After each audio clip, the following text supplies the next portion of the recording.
শ্রেষ্ঠ বলেছেন, তুমি যাকে আমার চেয়ে বেশি ভালোবাসবে আমি তাকেই তোমার থেকে দূরে নিয়ে যাব এবং তোমাকে একা করে রাখবো।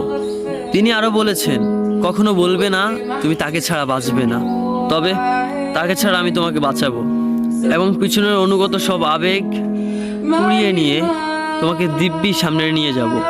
তুমি কি দেখো না, ঋতুরাও বদলে থাকে, ছায়া দেয় যে গাছটা শুকিয়ে গেছে। তোমাদের ধৈর্য হারিয়ে যায়, কিন্তু তোমার শ্রেষ্ঠা ধৈর্যশীল এবং পরম দয়ালু। সেই ঝরে যাওয়া পাতার ঢাল থেকে আবারও সবুজ পাতা গজায়। তুমি দেখো না তোমার শ্রেষ্ঠার নিদর্শন, যে মানুষটাকে তুমি নিজের অংশ ভাবতে সেই মানুষটাও একদিন অচেনা হয়ে যায়, তোমার মন ভেঙে যায়। এমনকি তোমার বিশ্বস্ত বন্ধুরাও স্বার্থ পুড়িয়ে যাওয়ার পর বিশ্বাসঘাতকে পরিণত হয়। তুমি কি তা দেখো না? যে মানুষটাকে নিজের জীবনের চেয়েও বেশি ভালোবাসতে সেই মানুষটাও প্রতারণা করে। তবে তুমি কেন চেষ্টার বিমুখ হয়ে মানুষকে ভরসা করো?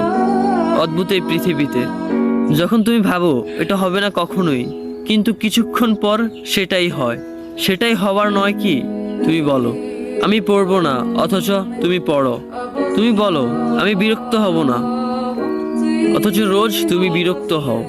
এবং সবচেয়ে বিচিত্র বিষয় হলো তুমি বলতে থাকো আমি মরে গেছি, অথচ তুমি বাঁচো। তোমার চেষ্টা তোমাকে বাঁচায়, তোমার চেষ্টা তোমাকে বাঁচিয়ে রাখে। তো শুকরিয়া আদায় করো তোমার সেই সৃষ্টিকর্তা মহান রব্বুল আলামিনের উপর।